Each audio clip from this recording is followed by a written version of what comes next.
Looking for a fun, different new shirt? Something related to the things you like? Climbing in the outdoors, perhaps philosophy?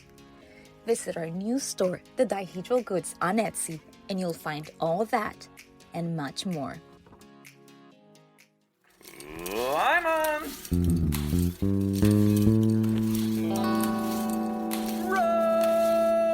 All right, hello everyone. Welcome to another episode of the Dihedral Podcast. Joining us today is philosopher, writer, climber, poet, journalist, and among several other things, former editor-in-chief for Rock and Ice, as well as Ascent magazine. You can find him giving a recent TED Talk on the psychology of risk and wilderness, as well as finding his work in places such as the New York Times and Huffington Post.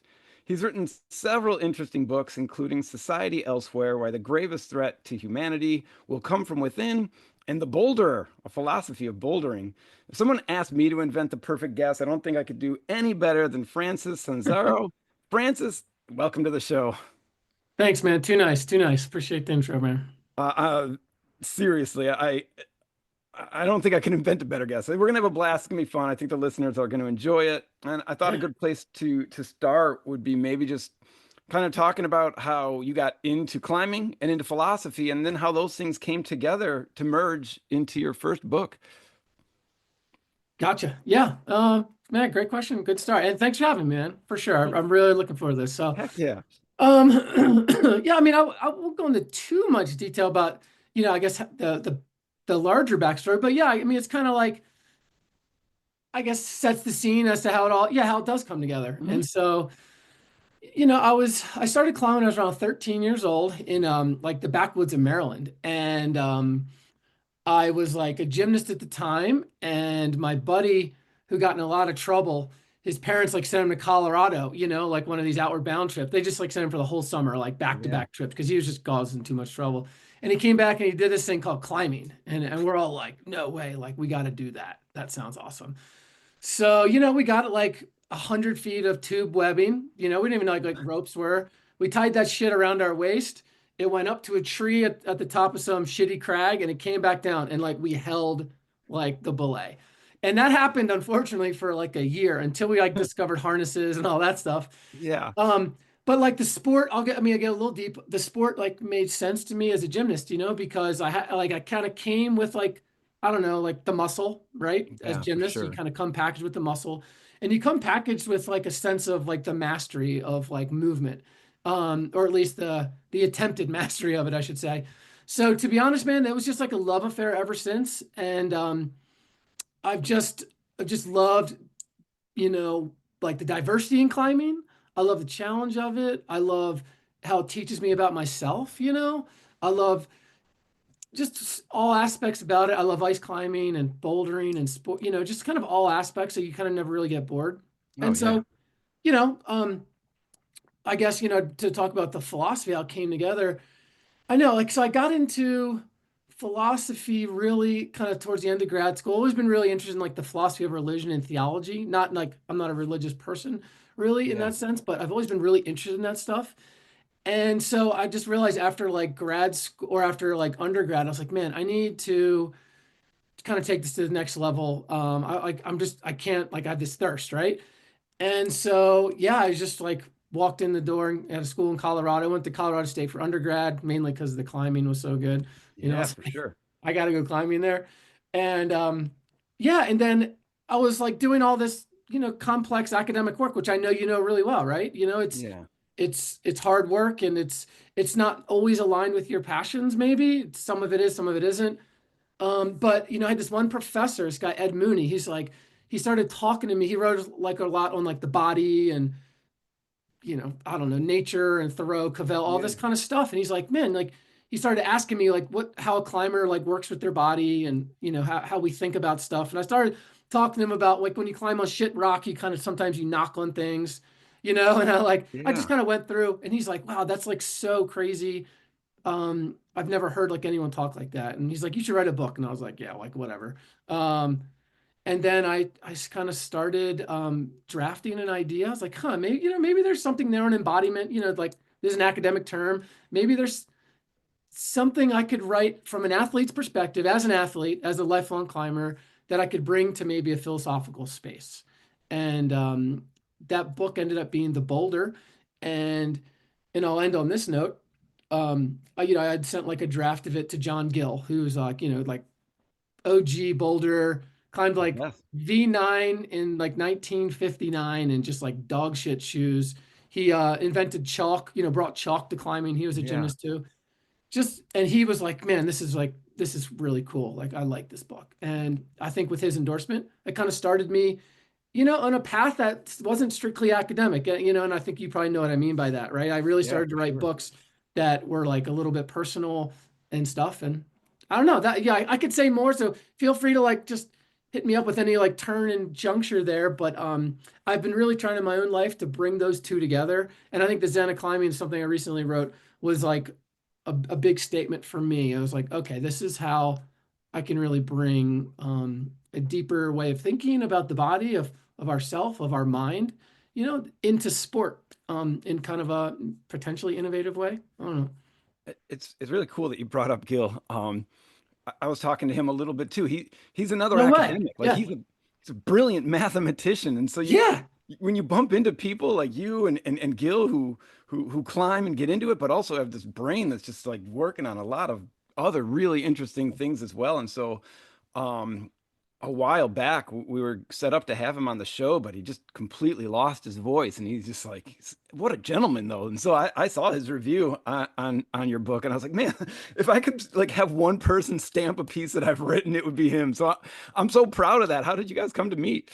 Yeah, it's so it's so interesting. I just like found his email online. I mean, maybe I got to connect. No, I had somebody who like knew him, and I just Okay. literally cold emailed him like, "Hey John, I'm Francis. I've kind of tried to follow in your footsteps. I went to like Horsetooth Reservoir for college because that's where like Gil did a lot of his old Yeah. stuff. Like pinch overhang and standard and left eliminator, like really classic hard problem, or not hard, but classic problems that were kind of hard at the time. So I was like, hey, so I'm a gymnast, was a gymnast. I actually was a math major at the time at Colorado Perfect. State. And so I think I just buttered him up, right? I think You he's were like, just the right place, right time. yeah, he's like, I gotta talk, I gotta answer this guy because he's That's like, awesome. and so I was like, hey, so I wrote this book. Like, can I send you a draft? No, like, no strings attached, but just like check it out. If you think it's cool, I'd love like an intro because I know having like your intro would it's gonna help me get this thing published.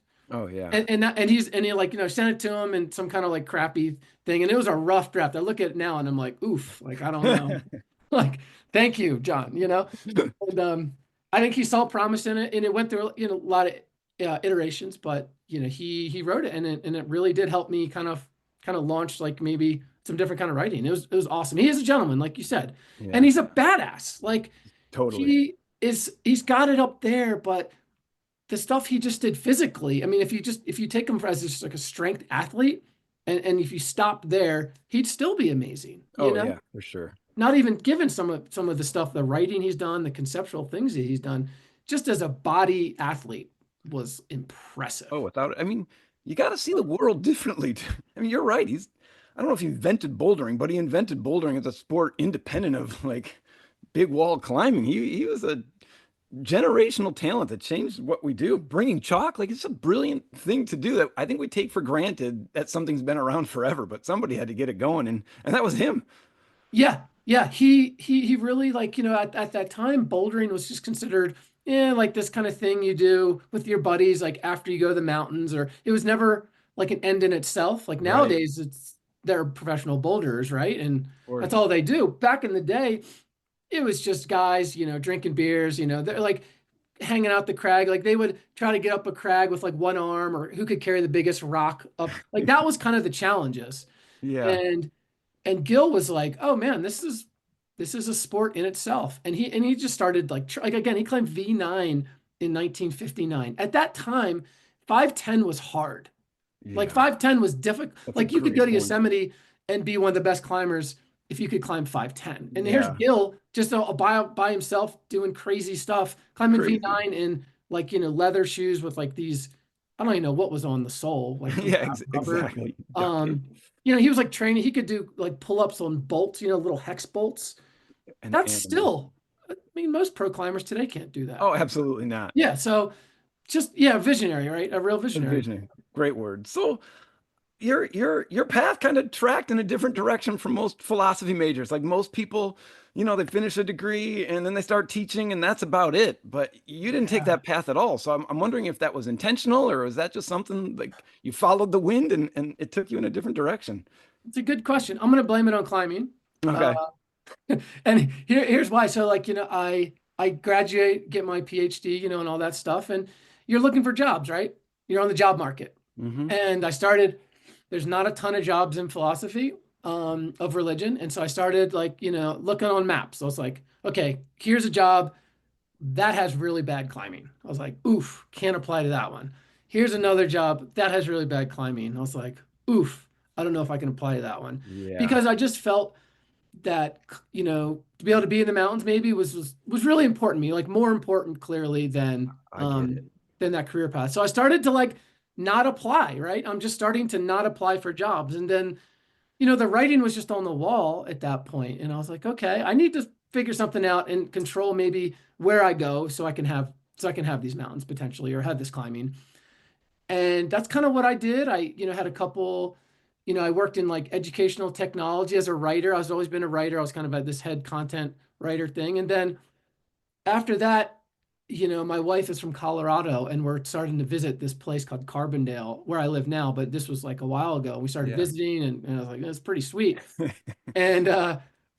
And that's when kind of how Rock and Ice, that's when I like moved to Rock and Ice. Like I literally walked in the door one day and I was like, you guys hiring? It's like you're in. That's a funny story. And we can talk if you want, but it's that's what got me to like Carbondale. And yeah, I've remained I probably an academic, a thinker, someone who finds that stuff really important as a writer. It's still Yeah. I'm just applying it in a different way, It's still Oh, for really sure. important to me.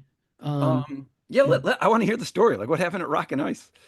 Totally. It's so funny. So again, I'm coming to this mountain town in Carbondale, and I'm like, I want to like, there's one place in this town as a writer that I could probably get a job. This is before remote work, right? Yeah. And so you got to get a job in the place. And I was like, yeah, I could go pound nails. That'd be great. I could go paint some houses. That'd be great. But my my ultimate job would be getting a job at Rock and Ice. So I literally walk in the door and like they have an office, and I'm like, hey, like I'm just visiting here, like I want, like what's going on? This is rad. Like, do you guys have any whatever? And they're like, maybe send us an email. I didn't know, I have no idea who I was, not really. Like send us an email. Love to like chat or something. I was like, cool, great. Shook hands with Dwayne Rowley, the publisher, and then left and I followed up ASAP. I was like, hey, Yeah. um, um, this is who I am. I, like work back east. I'm a writer. I'm a climbing writer. I'm a climber. And I literally cold emailed Dwayne Rowley, who's the publisher at the time, and he got back to me within 5 minutes. He's like, we should talk. And Cool. I got lucky because Jeff Jackson, who was the current editor at the time, had like moved to Mali with like his family, and it was like kind of, and so they were kind of like looking, and I think Dwayne had Yeah. said they had been looking for a couple years, and they'd never like found this person, and I don't know, I right time, right place, right? Crazy. I got, I think I hit it off. I don't know. And it That's just kind so of, we had perfect. conversations. I visited and it just worked out. Got me to Carbondale. And you've been there ever since.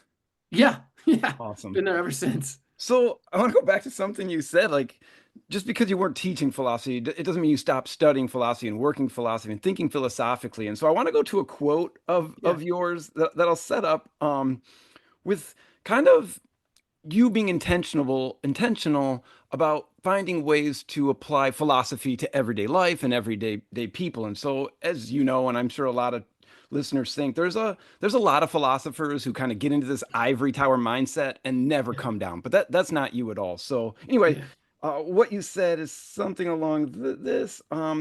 It's a desire to develop an at-large philosophy. Hmm. Once that is free to speak to a wider public and address issues that traditional philosophy cannot address. And so I think that's really important. And I wish more philosophers took that idea seriously about applying what we do to everyday situations. And there's a history of really good philosophers who do that. But there is, I think, a deeper depth and breadth of people who don't do that. And so I want to talk a little bit about why that's important to you and what's the end game of doing that. Yeah, that's a great question. So I share I obviously share like the comment that, as you kind of progress in your philosophical studies or whatnot, the conversations probably become smaller and more Yeah. arcane, and they become more technical and myopic. And, you start to like pick apart, a 13th century argument by Thomas Aquinas in light of, Gilles Deleuze's, yeah, I mean, like in light of a 21st century, Yeah. so it's just like, okay, that's great. And I don't want to like throw shade at anyone who does that kind of work because that's really important work. Yeah. I think what I felt was that it wasn't for me. And I think the things that I guess put me in that direction is that like as a writer, I feel like I'm a writer first and probably a teacher Mm. like fifth, and then like a Yeah. researcher second. Like I really like to write, and I feel like the impulse of any writer is to really reach as big of an audience as possible. You know? Great. Okay, so I'm like, okay, and I'm like, I really want to have an audience, or not, I don't want to have an audience. I want to talk to people as a writer. I'm a communicator, storyteller, whatever. And I just like couldn't do that with the language that, grad school is preparing me for, or I should Mhm. say with the modality that it was preparing me for. It was Yeah. preparing my brain to think critically, right? Sure. And to spend a lot of time and thought. But like the typical output just wasn't satisfying to me. And so the at large thing I think is just the desire to really bring philosophies to the ground and in a way that is accessible. And it's not like this kind of sociological pop theory, I think books that you have out there, which are kind of, Right. that like kind of light lift psychology stuff. I really wanted to Totally. bring a rigor to it, but also a firsthand experience. I wanted to bring like personality and myself into it. Yeah. And that was kind of through the climbing books, kind of really allowed me to do that. And I think I saw, an opening where, so if you think about sports literature, so much of that stuff is written by and like sociologists who really are not active athletes, so they're not Yeah. really in their bodies in the way that athletes are. And I found like the predominant kind of critiques or of stuff with sports was like money and NBA and NBA stars and money and how money changes Yeah. this. And it was just like not really from an embodied perspective. And I come from a philosophical tradition that has like Nietzsche in there, right? Who's Hmm. really writing from his body a lot and trying to um just trying to write in a way that's, I guess, accessible. And so, yeah, those are, I guess I'm just trying to sketch out some of the deeper thrusts as to what led me to want to write those books. But I definitely felt like with those initial climbing books, I felt like there was just a need that wasn't met. And I was cocky enough to think like, hey, I can fill that need. That's I great. can write that book. Like as an athlete, as a philosopher, I know the tricks and turns, and I think I can do that book. And that's kind of what got me started there. And it's just, yeah, it's proven to be, just like a decent formula, because I think a lot of people have responded to some of those things where it just speaks to them on a personal level and they're able to get, something out of it. So Yeah.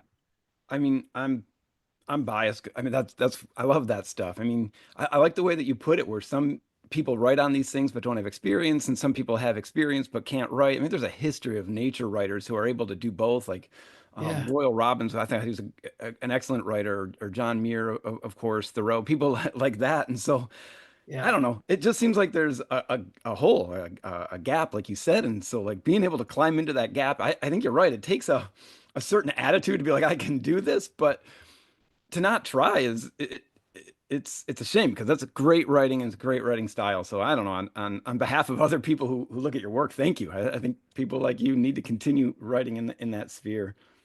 So I want to kind of talk a little bit about some other work that you did. You've worked and written not only in climbing but also in tech, in the hmm tech industry, and I've spent some time thinking about the yeah. future of humanity. And so, from that aspect, I'm wondering if you have any thoughts on the innovation of generative AI, especially from your background, and how it's going to affect, I don't know, not only climbing and writing, but also the future of how we interact with each other, of human beings. Man, that's such a good. And I want to hear.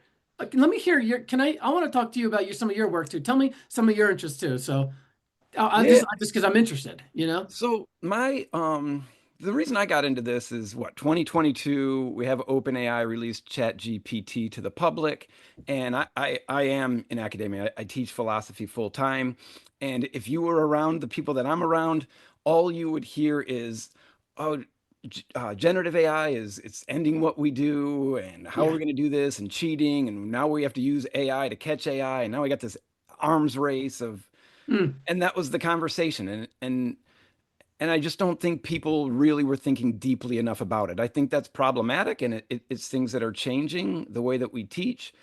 But this is the tip of the iceberg. Like when you start to look at what yeah. AI is doing and how fast it's moving versus what it's capable of, and now we get into robotics and things like that. My goal was to bring that conversation into academia so that we can Mm, broaden our sphere from, oh, Chat GPT is dangerous to your job's about to get replaced because you're gonna teach as well as a human can play chess against an AI. Like that's what you're facing. And humans are not going to be capable of beating AIs at chess. And I think the capabilities of AI will be on the same level, whether it's medical or mm, teaching or any other of the industries. And so I also am under the impression that it's going to happen a lot more quickly than a lot of administrators and faculty think it's going to happen. And so that's mm, been my goal for the last few years is to tell anybody in a political or administrative position that I just don't think what we're talking about is the right thing to talk about. It's going to pass us up. And by the mm. time we're talking about the things we need to be talking about, it's probably going to be too late. And so I'll just say one more thing because, of course, I Yeah. could talk about this forever. Is it really pushed me to think about what's important in regards to college, going to college, right? Because Mm, again, we can learn almost everything today on YouTube. And when it comes to AI and its ability to tutor and tutor specifically to the needs of certain students, mm. it can offer things that we offer, and at one point it'll be better. So what can we do that an AI can't do? And it always boils down to community for me. I mean, Yeah. if you're just listening to an AI tutor, and you might find some community in virtual systems and things like that, but being able to get angry at the person next to you for saying a comment that you don't like is beyond the education that I'm teaching out of these books. Being able to have a crush on somebody and overcome the fear of being able to talk to them is beyond what we can learn in a classroom. And so I try to instill that in anybody who will listen, that we need to focus on community more than anything, which is, Mm. and I now love I'll that. shut up after this, which is one of those things about climbing that I also think is very important. The climbing's great, but when I'm climbing with people, it makes it more special because now I get to share that experience with people that I care about and that care about me. So that's been Mm, my push, is to hone into and harness the importance of community, which with online learning and distance learning, mm. I don't think it stands a chance. I'm trying to be optimistic about those things, but I'm just not that. I'm not there yet. So anyway, that's kind of a background to where I'm coming from. Yeah, Great. let's hear what your thoughts are. Yeah, no, I love the high watermarker community, or like how you ground that as like your litmus, your test. I think that's really good. And I have a couple of those, myself.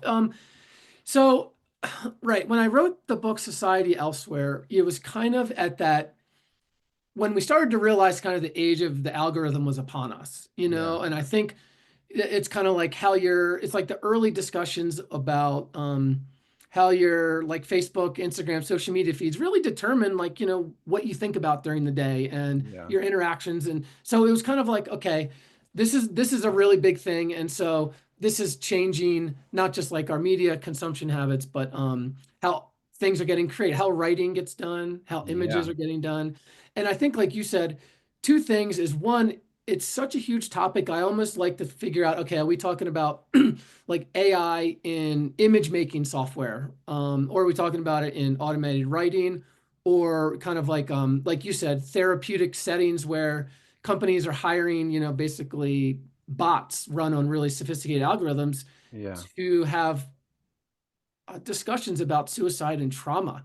And that's a Right. thing that's happening right now. I even think in the Yeah. US military, like they're talking to computers And I'm not even going to say they're ineffective. Some of these individuals are finding a lot of, you know, Yeah. comfort in these things. So here's, I guess, a big thing is one indicator for me that I really kind of come back to a lot in my writing is like bodily intelligence and a Hmm. sense of embodiment, sense of being in your body, right? Um, and also the sense of joy you get from that experience.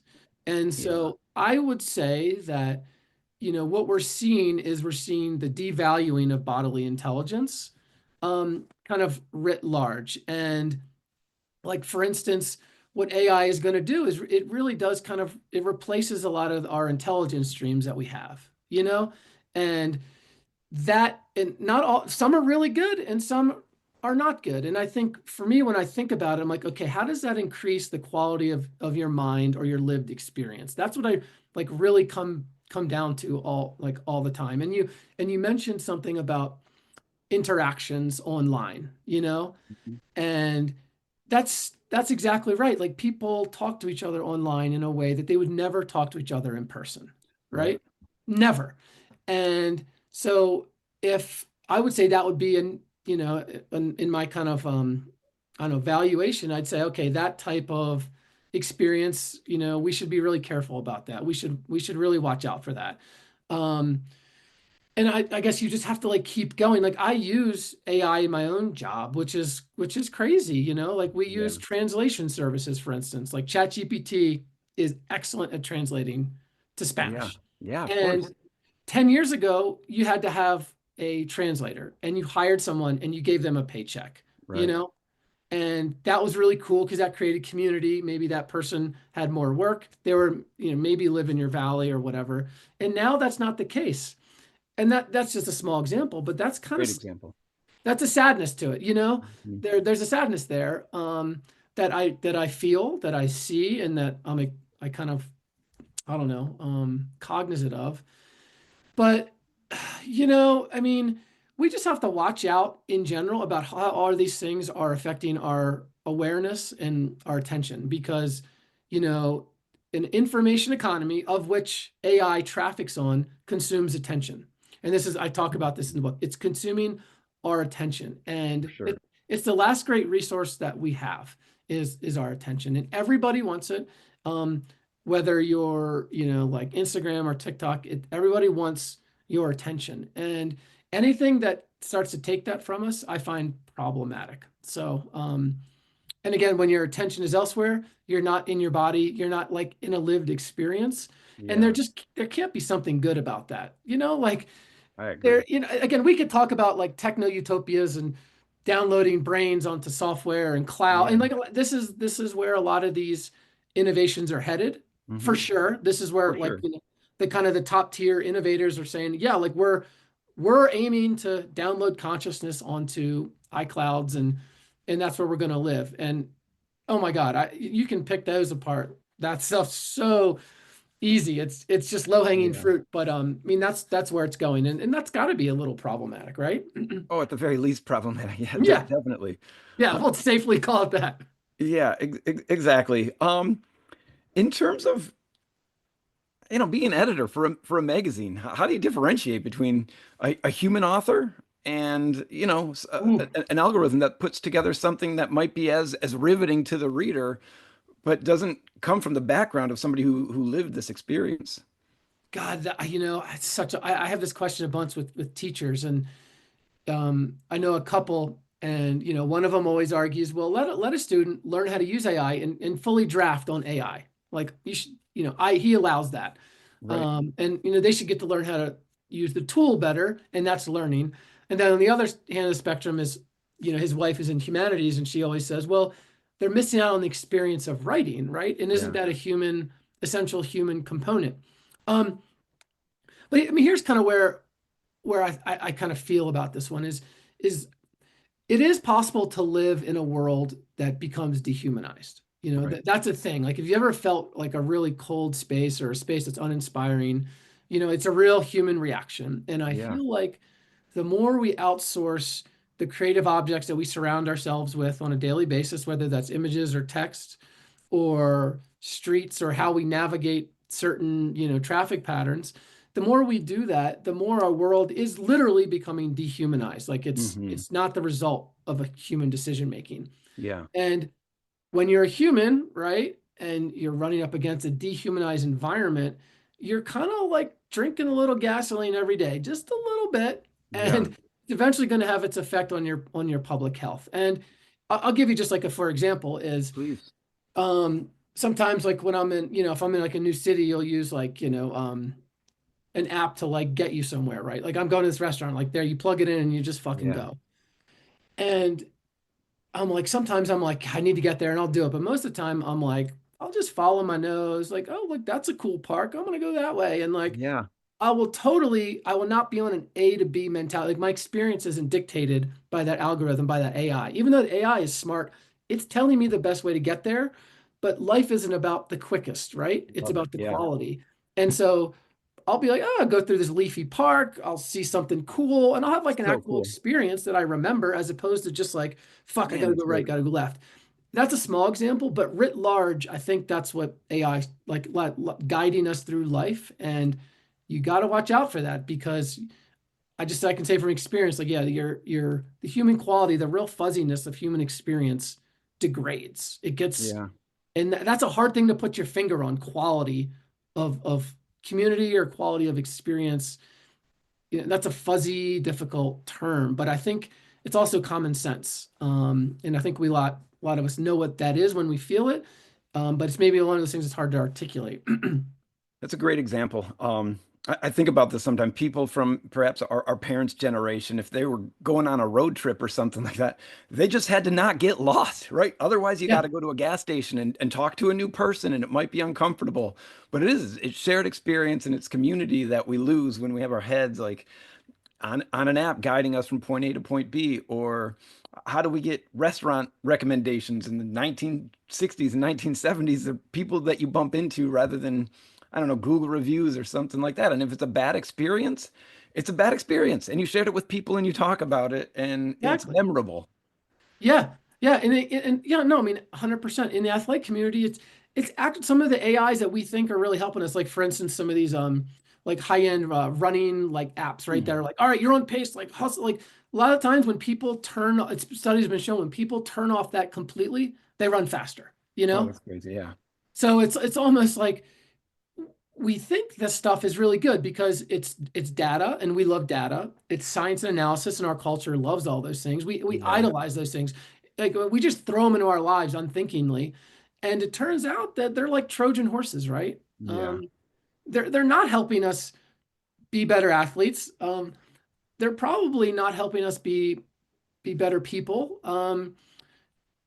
And so yeah, it's just yeah, they're like again, they're we think we're just bringing them on, like Nietzsche said. It's like we're creating these new idols, and we're just Yeah. like really putting all of our stock in trade that these things are going to be make our lives better, but they don't. A great documentary. Have you seen, there's a documentary, I forget what it was, like Netflix or something, where this one guy is like using every biometric Yeah. slash technological thing I forget what it's available. called. Yeah. Yeah, for sure. Did you see this? Yeah. Yeah, I did. But yeah, great point. He's trying to live And I'm forever. like looking at this guy. I'm like, dude, like, what are you do? Like, I don't know. I I hear guess you. it's a valiant enterprise.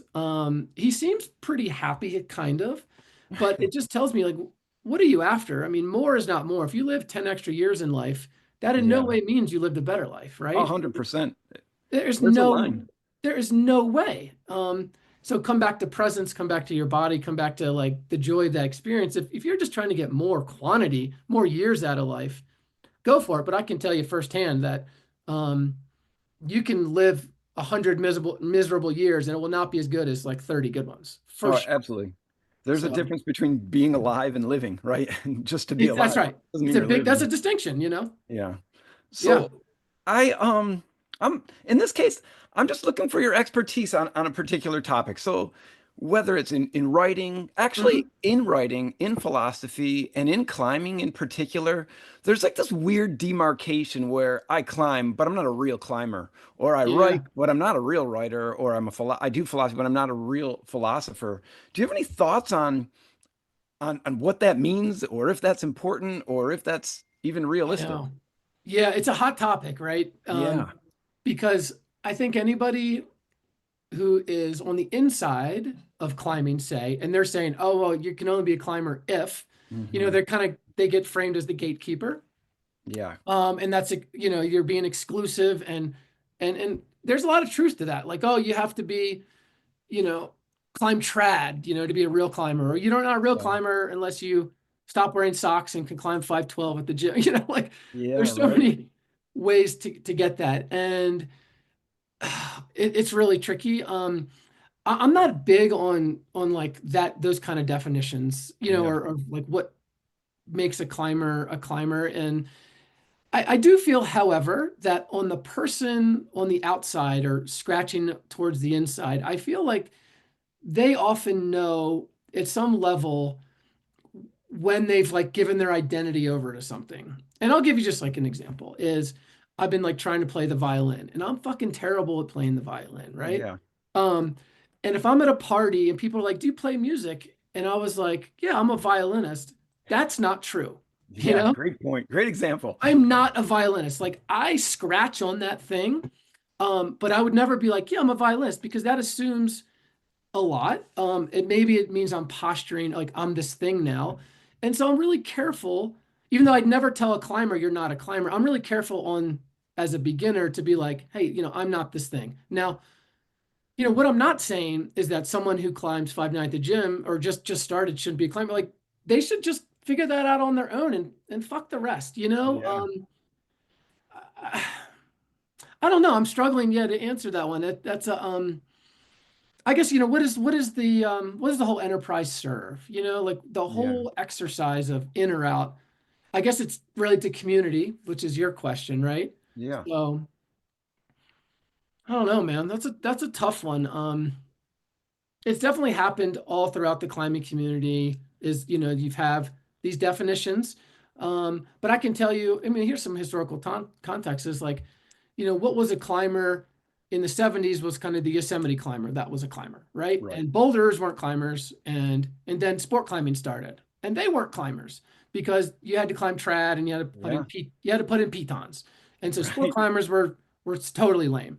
Um, and then of course you had ice climbing, and then people started ice climbing on rock called dry tooling, and those guys were lame. In fact, there were like a lot of gender slurs against those guys, so they weren't Yeah. climbers. Now they're climbers, but they weren't then. And then, boulders started to become really popular. And at first, people were like, what is this? But now we would call them climbers. Yeah. And so on down the line. So this thing is, climbing has gotten a lot more, I don't know, broad and its applicability and all that stuff. But now the question, to be able to articulate the question has really come front and center. And we dealt with this a lot at the magazines Yeah. I you know, bet. um, is just like is climbing losing its soul, right, by the influx of gym climbers? Is Yeah. climbing something different now in the Olympics? Is climbing dead? Is the core of it dead? And you know God, it so depends on what part of the aisle you are when you ask that question. So I'm going to stop there and just prod me on something like I just blurbed out. Yeah, let me kind of move it in a different direction. I think you're right. It's very hard, and it maybe is personal, in terms of indicating whether you are or not. But well, we might not be able to say exactly what a real climber is, or a real writer, or a real Yeah. philosopher is. I think we could talk about what a good climber is, or a good writer, or a good philosopher. Hmm. And so I'm wondering from your expertise, especially when it comes to writing about nature or climbing or adventure, Mhm. what does it take to Hmm. be a good writer? Let's say Hmm. somebody's listening and they're like, I wrote some really cool stuff in high school or something like that, and I love to climb and I just want to do this. How would you advise somebody to become better at writing? Besides just, I mean, there's the answer of, write yourself into writing, like you could climb yourself into climbing. But do you have any Sure. advice from your experience that says these are some steps you could take to get Hmm. better or good? Yeah, that's a good one. So at Rock and Ice, we got a lot of submissions, and you could tell immediately that, or if someone was writing from a knowledge base or not. Mm, And so one of the things that we always, looked for is like, are you really the person that should be writing this? Um, like should a person who just got into like journalism and was a beginner climber, should they be writing about a famous alpinist struggle on a Yeah. remote big wall in I don't know, Alaska? And the answer is probably no. I'm not saying you're not a good writer. I'm saying you're not a lot like you're not coming from the inside to be able to speak with clarity and depth about that Yeah. topic. And that's always a key component of, I guess, what makes me think of good writing is that deep sense of embeddedness in that topic that Yeah. just shines. So that's like just the starting point, is that deep embeddedness. Right. Um, and then and so you could start there. I think, you could talk about syntax and like really how like sentences are put together and things like that. But I think, tonality is just like really important. There's like it's hard to say Hmm. why some songs are just better. Yeah. Um, Good example. and it's like why do I keep the radio on this one and not change it? And you're like, well, you can't really say. It's real difficult. I think writing works like that when you're really kind of have like a mastery of the craft. And I Mm. think, mastery of the craft comes, from all of these things coming together, is from being on the inside, knowing what that audience is bringing to the table and how you're like challenging that. And you could just go on down the line of, um, like you could get as fine-tuned as like sentences and things like that. But I think, honesty, clarity, that sense of embeddedness, like I spoke about, um, power, not wasting your reader's time. That's really Yeah. important these days, is Good one. if you start wasting your reader's time, you're done. Another thing is having the courage to cut and to be really brutal about your own writing. Yeah. And that's tough, right? Like I typically write a draft and I like put it away and I'll look at it and a couple weeks later and I'll be like, all right, this is where I have to have an outside pair of eyes. And I'm brutal with myself. Like if I even think I shouldn't like have that, I just cut. It's just delete, Yeah. gone. And beginner writers really hang on to their words a lot and Yeah. they have such a hard time cutting, and it's difficult to get into. You got writing, you got editing, and there's no doubt the best writing happens on the editing phase. Sure. So you've got like, I got this idea, I'm gonna like crank it out, whatever. And then, good writing always happens on the back end. And Stephen Yeah. King's book is really, I just recently read Stephen King's book on writing, which I never find myself. I'm surprised it was so interesting. It was fantastic. Yeah. But he talks a lot about that. Is that you write the first draft with the door closed, right? And then the revision with the door open, which means you're giving it to other people and you're really letting kind of a group think happen. And I've always been part of writing groups. I'm a big fan of respecting editors' voices. And so as an early Yeah. writer, I just really it's not about ego. It's not about like, man, they're wrong. Like, Right. I'm 23. I know what I'm doing. Like, Obviously. oh, yeah, like, no way. This 50-year-old editor, he might be a pain in the ass, but Yeah. there's a 98% chance he's dead right. So Yeah, totally. you know what I'm saying? So you try to like you take that criticism, you take that feedback, and then eventually you become your own editor, where you can really have that outside read and that Yeah. coldness to your own text. And I think that process has probably helped me a lot. And I value that in other writers. Like when I give them feedback, I'm like, hey, I'm putting on my editor hat here, like be Yeah. forewarned, and I'll just like slash and burn something. Yeah. Um, and and so I'll try to, give them that editing experience that I had. It was like, this is important to not be so attached to your So work. good. So yeah, I guess, and I guess the final thing I'll say is, the thoughtfulness that writing provides, I think, is one of the few things that AI can't provide these days, Yeah. right? So bringing it back to your earlier question, AI can't really give thoughtful writing. There's no way. It can Yeah. provide good writing. Like AI is already writing news articles about sporting events and investment opportunity. Yeah. It's just cranking stuff out. But if you, had to really sit down and at a piece connect with you about something thoughtful, like it can't. And that's where the future of writing is going.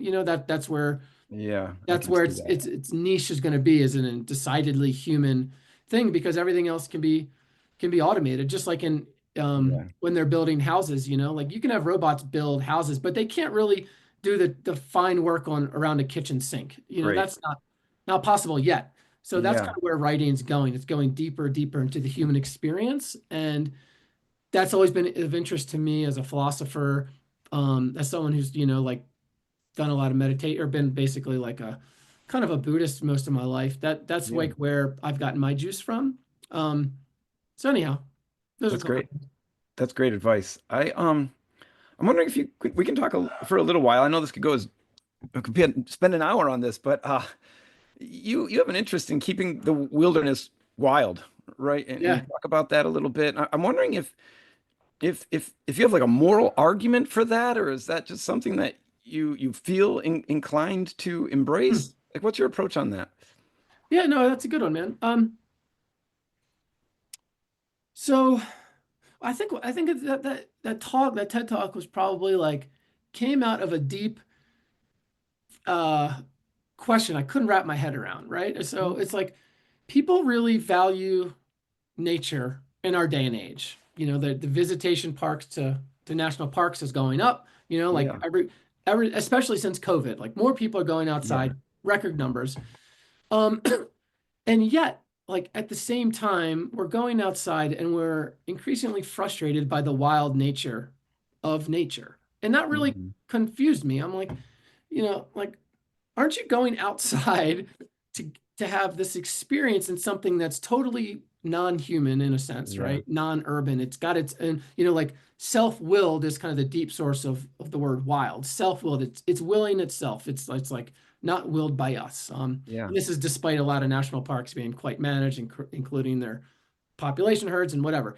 But I was struck with this like paradox, and I feel like the talk was I'm like the voice of the Lorax, like yeah. That's great. I'm like lobbying on behalf of nature, like, no, we cannot bring urban planning and our urban concerns into nature. Because if we do, then these are the last wildest places on earth, like actually. Yeah, And if we do that, if we've lost the assumption that nature should be wild, then we've lost something really big. I mean, basically, we've colonized every single last space with a kind of calculative, protective, predictive mentality.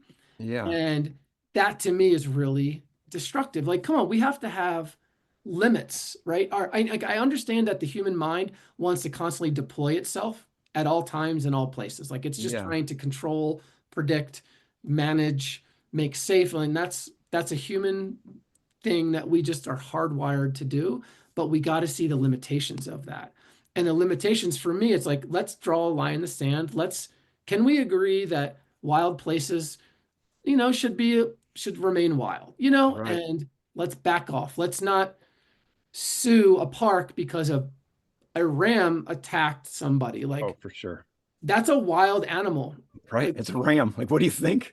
that's a wild animal. How would you even begin to think that the Park Service should be relied or should be, held liable for that? But that's exactly what's happening. That Yeah, is what's happening. And I don't know, there was like a sadness for me that wanted to like fight back against that. Um, I'm not sure we're winning the war, but I now work for an environmental conservation organization where we precisely do just that. We're like, we need to like let this place breathe. It's okay to have big areas of land where the animals are the king, where yeah, they rule, clean water. That's okay. We don't need to have our hand in everything. And so, there's a spiritual argument there that you could talk about. Like you mentioned Muir, like there's a sense of us coming from the wild and kind of get ridding of one of our last great ancestors. yeah, Um, because the wild, I mean, it's an ancestor of our human brains. Like our brains are actually wired to receive input from the wild. I mean, right. it's like during like evolution, like Yeah. what we see, what we iPhones hear. weren't part of the the Yeah. evolution of the human Yeah, I brain. mean, we're literally made like the whole sense organ systems, our immune systems, they're based off of living in the wild. And this is the great insight of like indigenous traditions as well, right? The Yeah. mother, the ground of our being. And turns out they were practically correct on all fronts, right? That we're of wild. So there's a lot into that argument, the TED Talk that I think I bring. Yeah, It was great. People should definitely go check it out. I wanted to wrap up with something a little lighthearted. there you You might go. be like, I'm not messing with that. I- Imagine you stumble across an untamed, ignoring the conversation we just had, an untamed area of rock that people just aren't aware of. And Hmm. I don't know, you discover five routes, really clean, nice routes, and it can be whatever you want. Like it can be cracks or you bolt them, Uh-huh. whatever you feel is appropriate. Um, and it doesn't matter the grade. I'm just imagining if you come across this area and you establish some routes, so just say five, and you Okay. get to get the first ascents, you get the naming rights on something like this, but you've decided I'm gonna name these routes after philosophical heroes or Yeah. philosophical traditions. You think you could come up with five names of routes that sort of I are guiding philosophers or philosophical ideas? totally could. Oh All yeah. right, let's hear it. I'm excited. Okay. Okay. About Okay. this before you get started, and I was like, "Oh man, I couldn't do it. Like, I'd get lost on the first one." Yeah, I know. Okay, so maybe I would call one Zarathustra, um, Awesome. I already love in it. in We got to stick with reference Nietzsche. to Nietzsche. Um, let's see. Maybe I would call one. Let's see, the waterfall. And here's a fun one. Like so, Antonin de Saint-Exupéry wrote his book Wind, Sand, Stars, and he's got this great scene in there where he takes these North African tribesmen to go see this waterfall in Switzerland. And What? That's so cool. yeah, and these guys, like turbans, they're all dusty. Right? These are like North African gents. And they're standing at this waterfall. And he's like, okay, like we saw the waterfall, let's go. And they're just standing there. And he's like, they can't, he can't move them. They're just standing there. And he's like, come on, guys. And they're like, why can't we go? Like, we want to, but we have to go. Why are you? And they're like, we're waiting for the water to stop because, you know, like Yeah, that's what they know. that's what they know. And that was always such a powerful, lesson for me. Was that it's just like these guys' minds were blown that this nature could do that. And their world was so starved of water that they couldn't imagine this just kept going, That's crazy. Like, Yeah, wow, that's intense. So I'd call something the waterfall. Sorry, I short love story that. there. Um, I think I would have to call something, geez, maybe like Stigmata. Oh, I actually did name a climb called Pretty Stigmata. good. And that's based on the like the That's Christian yeah, yeah. tradition of receiving the thing. I did a lot of study in like medieval art history, and I was really fascinated about stories like that. So Stigmata would have to be number three. I would be afraid to climb a route called stigmata I for know, fear that like like you I'm would. hitting a cactus or something. Hmm. Hmm. That's pretty good. Exactly. Um, maybe let's see. Maybe Trojan Horse, I think is a cool name. I like that name. Spectacular. It's I use it a lot in my work because I think people they allow their ignorance to pull in things that ultimately are destructive to them. It's great. And that's kind of the deep source of that story. So, all right, and then the last one, um, maybe I don't know, maybe Samsara would be a great one It's great. because great Buddhist word of like the cycle of suffering and how to get out of it. Something that the That's Zen book perfect. talks a lot about. So, yeah, well, I think those are maybe not titles and names, but those are concepts that I'd probably enjoy. Those are pretty good. I like yeah, no, those are great. I could see the second to the last route, like starting off as a 5-9, the Trojan horse, and then like the 5-13 moves. You're like, Yeah, oh, some shitty crux like that. Just like, what did I get myself into? How did yeah, I, yeah. some run out bad bolt? Looks Totally. like a jug is right there, but it's just a horrible slope. Or those are awesome. That's So, awesome. in a conversation like this, I'm definitely apt to leave certain things out that you may have wanted to talk about. So, is there anything you wanted to touch on that we weren't able to? Um, Gosh,